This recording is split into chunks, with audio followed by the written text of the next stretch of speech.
어린 시절 엄청난 풍성충이었던 만두. 터질 듯한 머리숱 때문에 머리 고무줄도 여러 차례 끊어 먹었고요. 친구들이랑 머리카락 싸움을 해도 백전백승 모발왕이었습니다. 한 올 한 올의 소중함을 몰랐던 시절이었죠. 지옥의 급식 시절과 가난한 학식 시절을 거쳐서 피곤에 쩔은 직장인이 된 지금, 만두는 급격하게 뚝배기에서 탈주하고 있는 머리카락들 때문에 고통받고 있는데요. 오늘의 교양 만두는 대머리와 탈모입니다. 오늘날 대머리는 각종 매체나 창작물에서 놀림거리가 되는 경우가 많죠. 탈모를 의연하게 받아들이는 사람도 많지만 스트레스를 받고 치료하기 위해서 애쓰는 경우가 훨씬 많습니다. 그렇다면 아주 먼 과거에 대머리에 대한 인식은 어땠을까요? 아무래도 지금보다는 놀림을 좀 덜 받지 않았을까라는 생각으로 자료를 뒤져봤는데요. 생각과는 전혀 달랐습니다. 과거 대머리들이 받던 수모에 비하면 요즘의 조롱은 거의 선녀 수준인데요. 지금이야 DNA에 박제된 탈모 유전자가 존재한다는 것이 연구로 증명되었지만 고대의 탈모는 단순히 노화의 증거나 질병의 수준을 넘어서 신이 내린 저주나 형벌이라고 여겨졌죠. 이는 고대인들이 머리카락을 어떻게 생각했느냐와 관련이 있는데요. 풍성하고 결 좋은 머리카락은 동서양을 불문하고 아름다움의 척도인 동시에 힘이나 영혼이 깃들어 있는 존재로 여겨졌습니다. 머리카락이 잘리자 힘을 잃어버린 삼손의 이야기도 있죠. 이렇게나 중요한 머리카락이 사라지게 됐으니 부정적인 인식이 생기는 것도 당연했습니다.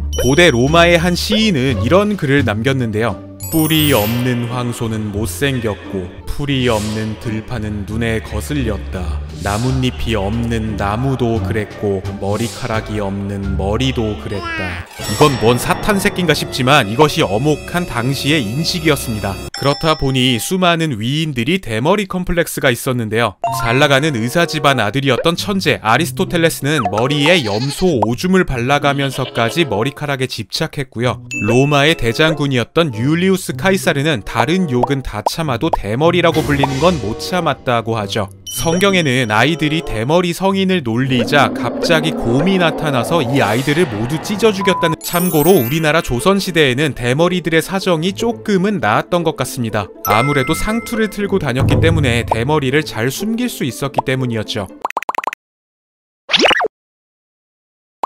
인류가 수천 년을 싸워왔지만 아직 탈모를 정복하지는 못했습니다. 탈모가 일어나는 이유가 너무 다양하고 복합적이기 때문인데요. 스트레스나 생활 패턴, 식습관 등 신체 외적인 요인을 제외하면 탈모에는 크게 3가지 이유가 있습니다. 첫 번째 탈모 원인, 유전자. 탈모가 한 세대를 거쳐서 발현한다 혹은 모계 유전이다 등 여러가지 낭설이 많은데요. 사실 탈모 유전자는 일정한 규칙 없이 랜덤하게 발현합니다.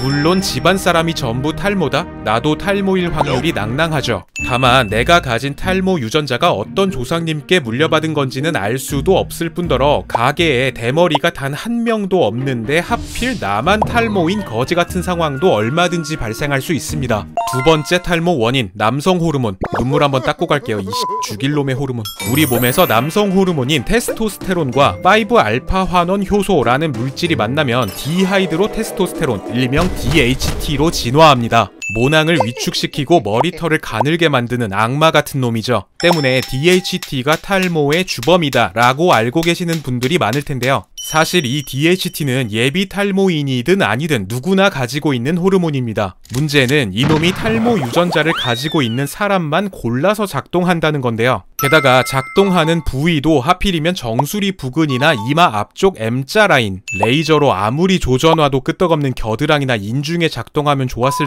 세 번째 탈모 원인, 나이. 한 올의 털은 무한정으로 자라지 않고 정해진 수명이 있습니다. 머리카락의 경우 3년에서 8년 정도 성장하다가 머리털을 품고 있는 모낭이 짧아지면서 모발을 밀어내는 기간을 지나 결국 모발이 나가 떨어지게 되고 남은 모낭은 3, 4개월 정도 쉬어가게 되죠. 이렇게 반복되는 과정을 헤어 사이클, 모주기라고 하는데요. 그런데 나이가 들면 모낭세포의 능력치가 하락하면서 이 모주기가 빨라지게 됩니다. 빠지는 속도가 자라는 속도보다 훨씬 빨라지게 되고 머리카락 굵기도 얇아져서 휑한 상태가 돼버리는 거죠.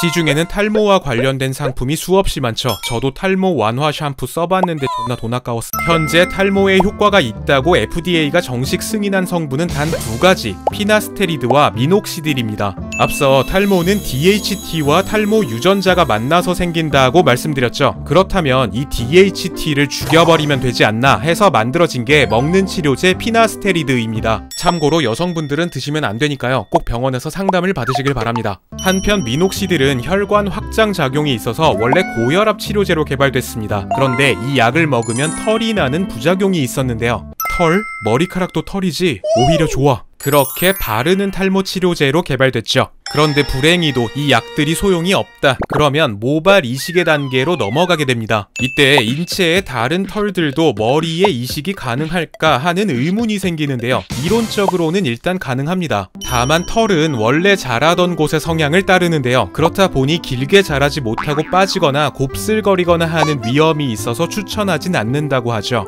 모발 이식의 만족도는 동양인보다 서양인이 훨씬 높다고 합니다. 우선 통계를 보면 서양인의 탈모 인구가 압도적으로 높습니다. 그 이유로는 춥고 건조한 기후나 육류 위주의 식습관, 빠른 2차 성징 등이 있는데요. 하지만 잃는 것이 있으면 얻는 것도 있는 법. 서양인들은 일단 모발의 개수가 동양인보다 1.5배나 많습니다. 모낭의 위치도 얕은 편이라서 수술 후 흉터도 덜 남는다고 하고요. 또 머리카락이 얇고 색깔도 밝기 때문에 두피와 구분이 안 가는 경우가 많아서 훨씬 자연스럽다고 하죠. 근데 뭐 별로 부럽지는 않... 탈모 완치제를 개발하는 사람은 돈을 갈퀴로 쓸어 담을 거라고들 말합니다. 이 악마의 병이 정복되는 그날까지 저희는 열심히 존버해 보겠습니다. 교양 만두였습니다.